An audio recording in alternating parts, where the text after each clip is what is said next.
I feel that the best way to do it is just organically having those interactions with your child, honing in on their strengths. I mean, every night over my daughter, I'm like, we pray and I say, thank you for Elena's amazing creative mind. Like that's one of her biggest strengths. And so I think it's important that we just continue to feed in their strengths into them, because they're experiencing their struggles and sometimes it clouds what their gifts and strengths are in their own head, so I think just feeding into them. And then when the challenges come up, empathizing with them, coming alongside them and collaborating on ways to grow in that area. Are you overwhelmed by motherhood and barely keeping your head above water? Are you confused and frustrated by how all the other moms make it look so easy? You can't figure out how to manage the chaos in your mind, your home, or your family. I get you, mama. Parenting with ADHD is hard. Here is your permission slip to let go of the Pinterest-worthy visions of organization and structure fit for everyone else. Let's do life like our brains do life. Creatively, lovingly, and with all our might. When we embrace who we are and how our brains work, we can figure out how to live our lives successfully and, in turn, lead our families well. At the end of the day, we just want to be good moms. But, spoiler alert, you are already a great mom. ADHD does not mean you're doomed to be a hot mess, mama. You can rewrite your story from shame spiral to success story. And I'll be right here beside you to cheer you on. Welcome to Motherhood in ADHD. Hey there, successful mama. It's your friend Patricia Sung. Welcome back. I hope you had a chance to listen to the first part of our conversation with Katelyn Mabry, where we talked about her ADHD journey. We discussed how do we teach our kids to interact with people who have disabilities and are different than us, and also how do we increase our children's confidence and self-worth, and all the fear and uncertainty that comes with labeling our kids with the ADHD label. Today, we're continuing our conversation in how we can explain to our children that they have ADHD, teach our ADHD children new responsibilities and skills, and help them move forward when they're feeling stuck. We also talk about how do we connect more with our kids and build our relationships stronger together. Let's get back into the good stuff. So at what point did you take the book and realize, now I'm going to start a podcast? I actually sat on the podcast idea for about a year. Okay, so better than the 10 years that I see it's growth and improvement. Yes. That's a big jump from 10 to 1. It is. But I wrestled with it a little bit because I was thinking, I don't even really listen to podcasts that much, so what happened is here I had this book, and yes, I was selling it to parents who were giving it to their kids, and it was a resource, but I felt like there was a piece missing. I was like, I just want to talk to these kids. I just want to tell them that they're not alone in how they think and feel. I just want to speak into their sweet little hearts and their minds, their brilliant minds. Like I just had this urge to want to talk to them. As a teacher, I think too. Right. I feel that one of my giftings is to speak directly to kids. So that's when I came up with this idea and I looked into it. There was nothing out there like it. And so I was like, well, that's a good sign, right? So it'll be unique. But to put out a podcast directly speaking to kids about ADHD, all things ADHD. So that's kind of when it birthed Journey with Me through ADHD as a thought. So fast forward a little bit after I thought of it, and I actually hired a ADHD life coach for myself. And I talked to her about this vision. I talked to her about this passion. And she actually really was a pivotal part for me she was like, what are you waiting for? I can be a perfectionist. It's never going to be a perfect time. There's never going to be all your ducks in a row to get this thing launched. Just launch it. Just record and put it out there. And I was like, what? Because I was wanting to do all these steps and I was wanting to make sure everything was aligned perfectly. And then I realized that it was more than just, I was delaying it for other reasons, right? Like I was delaying it because I wasn't fully confident in putting it out there. Fear of rejection, fear of nobody listening, It's like anytime I take a step like that, I notice I start to obsess about it and I start to overthink it. Yeah. And so she was like, give me a date. I gave her a date, and that's when I launched it. And I've done an episode a week ever since. They're not perfect, but they're there. And I figure, you know what, even if there's a nugget inside an episode that helps one person, it's worth it. So yeah. So I'm going to diverge for a minute, because a lot of moms wonder, like, is getting like an ADHD coach worth it? What would you tell them if they're like sitting on the fence, like, oh, I don't know, this is a good idea? I would say absolutely, even if it's just to get your ball rolling, you know, because I know it can be expensive. Yeah. Let's just get that out there. It can be. Yeah. But even if it's an investment for a period of time so that it gets you to a place where you're traveling in an upward direction, you're traveling in a growing direction. Because I think so often we get stuck, right? Us moms get stuck, our brains get stuck, and we just feel so stuck in life.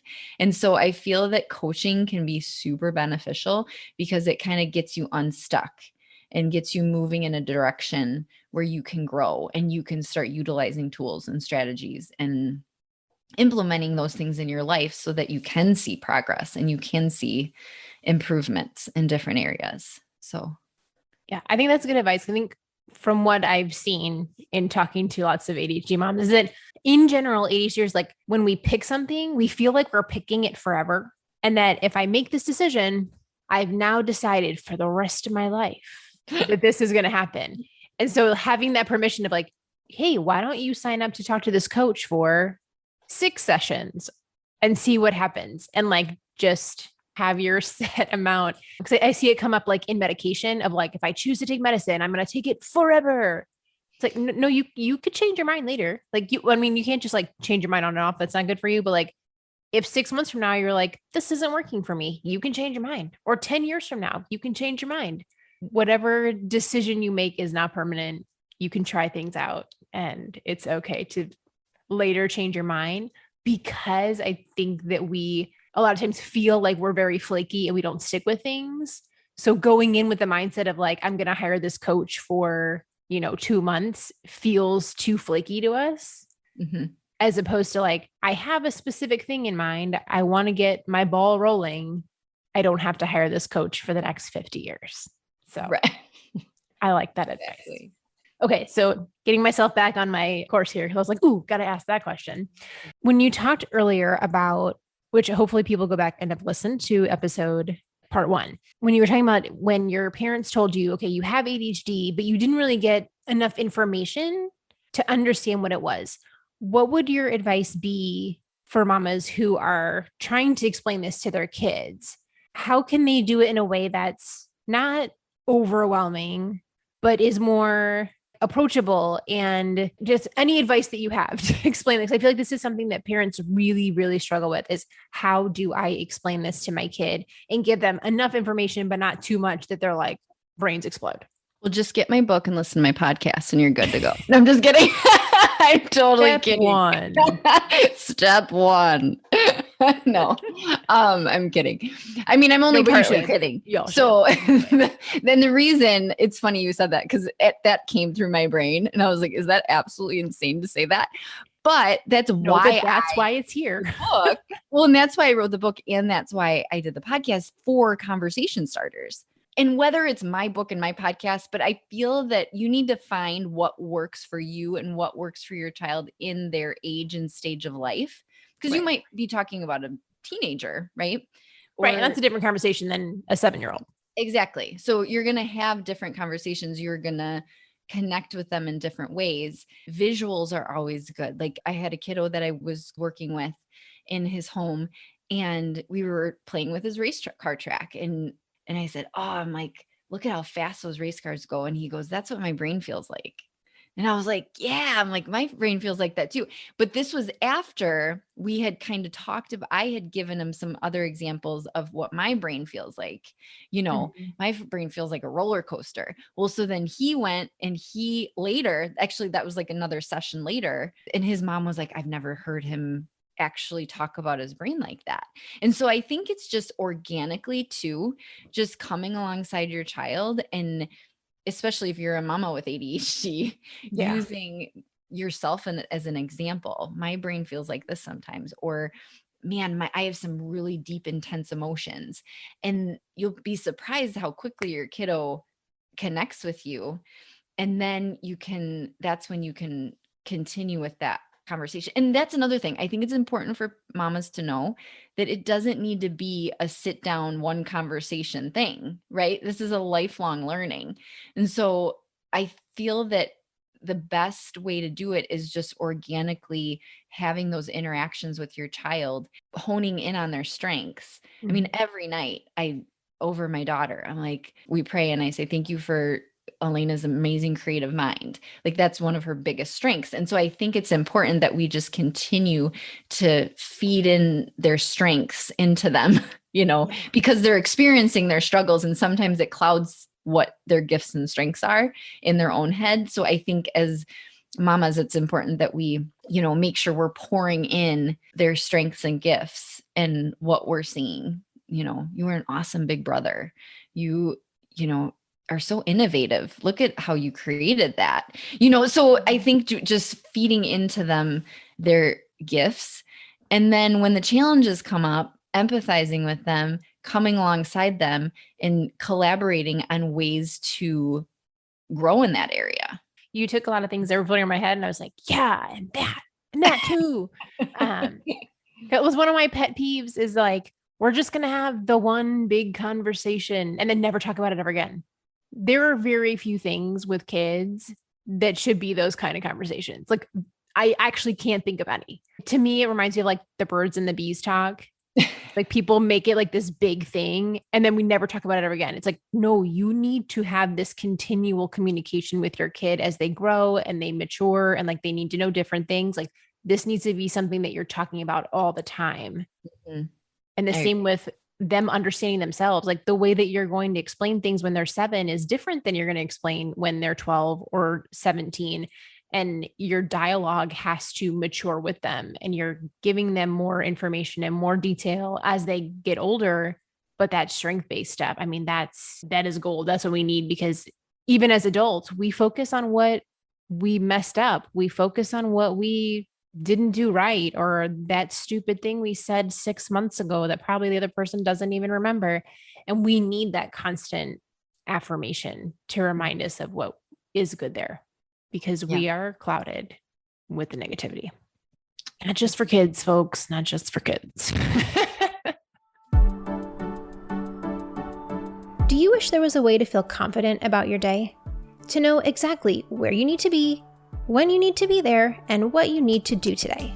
I know what it's like to buy 15 different planners and not use any of them for more than a week or two. When you're tired of disappointing your family, your boss, and yourself. Imagine with me that tonight, when you look back at your day, you know that you did the things on your to-do list. You showed up well. You feel productive and accomplished. That's why I created Daily Planning for ADHD Moms, where I teach you how to keep a calendar and organize your to-do list. When you learn these skills from another ADHD brain in super short videos, they finally make sense. So now you'll be able to keep up with the commitments you've made and feel confident in how you're organizing your day. You'll walk away with an easy-to-stick-to 3-step system to keep up with your calendar and a simple way to sort through the giant to-do list and figure out what actually matters. Plus, we have a weekly accountability group so you can ask questions when you're stuck and jump back on the wagon when you fall off. Because you will fall off. That's just part of ADHD. But now you will know how to prepare for that. So if you're ready to figure out your day in a way that makes sense both for mom life and an ADHD brain, I want to help you make this happen. Join me at bit.ly/ADHD plan. That's bit.ly/ADHD plan. It's all lowercase letters. I cannot wait to see you feel confident and competent in how you run your family life. Well, and that's the thing, we're lifelong learners, right? We can come alongside our kids and we can learn with them and we can grow with them. And we want them to see that. And that's empowering too. Mom's growing too. I think mom's learning too. And I think it's really important. Sometimes I feel like we feel that we have to put this mask on, like everything's fine, everything's okay. But I think there's just so much power and so much depth to our kids really seeing us in all states and how we deal with that and how we grow through that. Yeah, it's funny because I feel like the generation that we're in, like our parents really had this kind of like infallible, like grown up, I don't want to say like facade, but like grown-ups just seemed like they knew everything and could do everything and they were never wrong. And, that whole, kids should be seen and not heard. Like over the years, like that's fading. And our kids can't do the things that we don't model.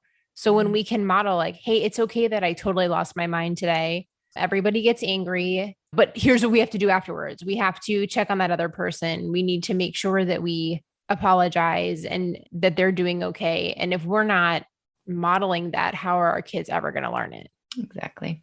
Agreed. Oh, being a parent's hard. Mm-hmm. Amen, sister.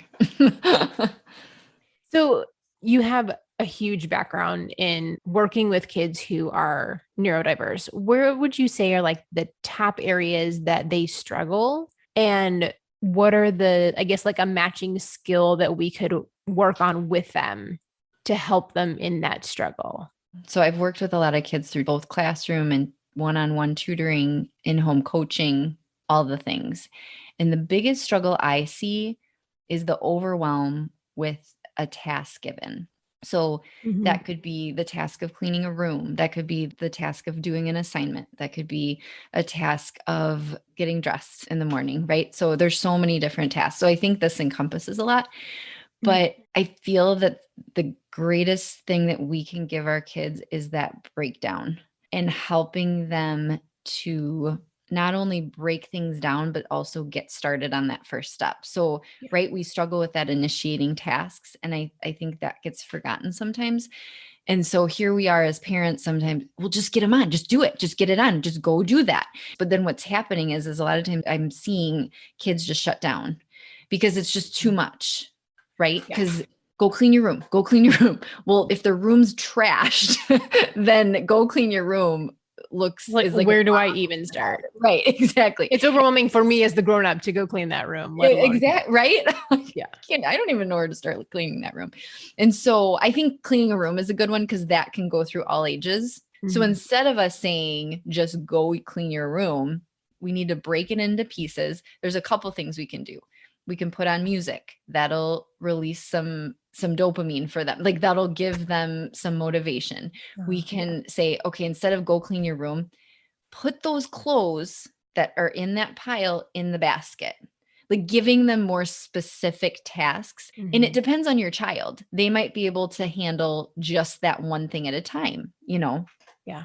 And we're in constant training. We're trying to train our brains. And so we need to get into habits. So instead of the cycle of go clean your room, okay, they don't clean your room. Now you're grounded. And so now you have to go, so then that just becomes a negative cycle. And then they feel inadequate. I just can't clean my room. And so that we can help them succeed in that area, we can give them tasks. And maybe if they're a smaller child, you could even do a picture chart.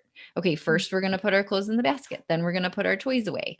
And then last, we're going to put our books on the bookshelf. I mean, those are just two examples. So giving them a very specific visual. Maybe you could use a visual timer. They have timers with the color on them so that the child knows, okay, let's see how many clothes you can pick up before the timer's up. Or that even might be motivating enough to, let's see how fast you can make your bed.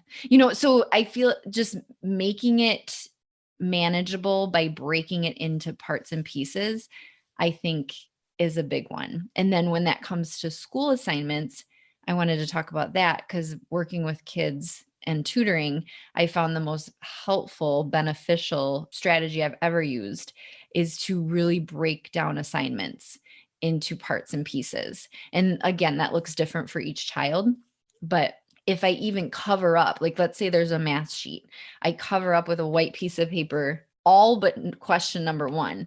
Well, that helps them initiate the task of just getting started, Yeah. Because I only have to do one problem. Only have to do one problem. That's all you have to do is this one problem.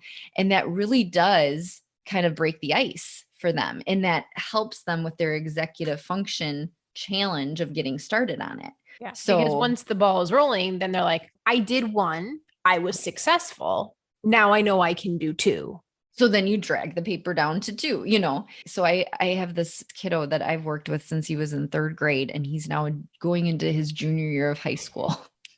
And we're not old at all. I know. So he has ADHD and he has sensory processing struggles. And so he's actually doing amazing in school. He's doing awesome things, but they've kind of kept me on because the processing part can be hard for him sometimes. Mhm. But so for him, he looks in an assignment in English and he shuts down, and he'll send it to me and he'll be like, oh my gosh, Ms. Mabry, I don't know where to start, you know? And he's gotten better at vocalizing to me. He'll be like, I can't do any of it because it's just too much, you know? Right. And so I'll just send him one task to do. Okay. All I want you to do is write the introduction sentence. That's it.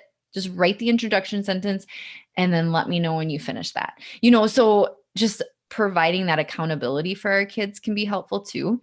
I mean, because I was a teacher as well. And one of the things that I've noticed that adults don't realize is that because we do things and we do them all the time, we don't realize all of the steps that go into something. So when we say something like, write this English paper, we're like, well, I know how to write an English paper. It's not that hard. I just, blah, blah, blah, it's done.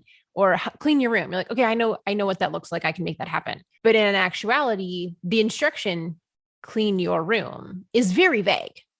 Mm-hmm. And from person to person means something different. So we're like, mom's instruction of clean your room, the result she wants may not be the same result that dad would ask for if he said, clean your room. Or what I, as the kid, would say, to me, my room is now clean, may look like a third situation. And so when you do something like say, okay, just write the introductory sentence, that's a very specific instruction and everybody's on the same page. Because everyone can look at an introductory sentence and be like, yes, that is an introductory sentence, or no, it is not. As opposed to if you look at a room and say, is that clean? Some people say that you have to have like vacuumed and dusted and all that. And someone else is like, well, there's no crap on the floor, so check. Exactly. So, well, and I was thinking about it too. I mean, when you think about, I think it's important for us as parents to really think about all the executive function skills that go into some of these things we're expecting of our kids to do, right? So cleaning their room, that takes organization. It takes planning. It takes working memory to remember where things go. There's so many different, it takes initiating tasks. It takes, and our brains struggle to flip from one to the other. Exactly. We might be like, okay, I'm organizing. This makes sense. But then all of a sudden it's like, okay, now I have 17 piles on the floor. What do I do with them? Well, which is why we tell our kids, or if somebody says clean your room, you walk in and your child's sitting there looking through their last year's yearbook, because, and that we do that as adults all the time, Mm-hmm. So I think that would be the biggest one. And I think because it encompasses so many aspects of ADHD struggles. So yeah, no, that's a good one. Ooh. I'm like, oh, even like, I'm thinking like, talking to my 3-year-old today, I was like, oh, I could have broken that down better. For sure. And we can all, I feel like as moms, we can all say that, because here I am. I've thought about that. I told my husband that one time, I was like, I need to practice what I preach, because sometimes I'll say something and I'm like, where is this coming from? But it's hard in the moment. It's like, all this stuff. And I think that's something that happens so often in ADHD. It's like, I have all this information in my brain, but do I actually access it when I need it? Questionable. But like when you're having another conversation with like another mom who's like, oh, I'm really struggling with this. You're like, oh, well, let me tell you about the 15 things all these ideas I have for you. And you're like, I used 0 of those 15 things with my kid today, but they're good ideas. Totally. Earlier, we talked about connection and, helping kids connect, like neurotypical kids understanding neurodiverse kids, or even just any kid understanding anyone who's different from that. So as ADHD mamas, a lot of the things that we're struggling with, then also our kids are struggling with. How can we grow that connection with them so that it's not always like there's going to be a lot of friction because they're going to have similar deficiencies that we do. So you're always going to have more struggle. How can we really like lean in and connect with them so that we can kind of like counterbalance that struggle with the positive? I think it comes with a lot of snuggles and a lot of I see you and I feel you mini conversations. Like I'll at the end of the night with my daughter. So I have a 9-year-old who is ADHD combined type. She is my mini me. And so we butt heads sometimes. And I'll just completely be transparent with her and say, I saw that you had a lot of deep, intense emotions today around X, Y, and Z, whatever the situation may be. I completely understand that feeling. And I want to know how I can help you work through that for next time. Like, that was a big size reaction. How can we make that a right size reaction? Because sometimes mommy has a big size reactions too. And I'm always trying to figure out ways to make it more of a right size reaction. And it's interesting because then she'll say the same thing to me. Mommy, that's a big reaction. I'm like, you're right. That is a big reaction. And so I love it because we have that connection. She feels safe and comfortable talking to me about that and very respectfully calling me out on it. I mean, I love that we have that. She actually says we have twin brains. She's like, Mom, we have twin brains. And I was like, we do have twin brains. So I think just being very aware of those moments where there's friction and then using those to harness conversations that will lead to connection and a deeper understanding of each other and where your mind's at, where your heart's at, where your feelings are at and your emotions are at. So, yeah. Well, that's some pretty good advice. So I'm going to leave us there and go into our lightning round questions. So all you have to do is complete the sentence. You don't have to give any explanation at all, unless you want to, because, ADHD. Number 1, the best thing I've read or listened to recently is? Reading a book about leadership and learning how to be a better leader. Okay. Number 2, my most boring about me fact is? I can't stand peas. They are pretty gross. Number 3, when I'm having a rough day, my go-to quote, song, poem, book, activity, whatever is? Exercise. Number 4, don't tell anyone I was Miss Woodstock. So embarrassing. Just kidding. I'm like, I don't even know what that is, but now I want to know. Number 5, if I had a magic fairy wand for one spell, I would help everyone feel loved and understood. And number 6, my best piece of advice for mamas with ADHD is? To love unconditionally, laugh often, and give yourself a lot of grace. That I need some more of. Me too. Oh, okay. So tell the mamas, how can they find you or connect with you or get a copy of your book? Yes, you can actually find me on my website, www.katelynmabry.com. And from there, you can find all my social media platforms if you wanted to follow me. My book's on there. My podcast is on there. It's kind of my hub for all the different. You can find my podcast on Apple, Spotify, pretty much all the different podcasting apps. And yeah, if any of you mamas or your kiddos would want to be a guest on my podcast, you can reach out to me for that too. And if you would like a signed copy of my book, you can reach out to me directly and I can send you a personalized signed copy. That is amazing. Well, I will link all that in the show notes. So mamas, you can just click on there. And thank you so much for being here. I really appreciate it. Thank you so much for having me. I enjoyed every second.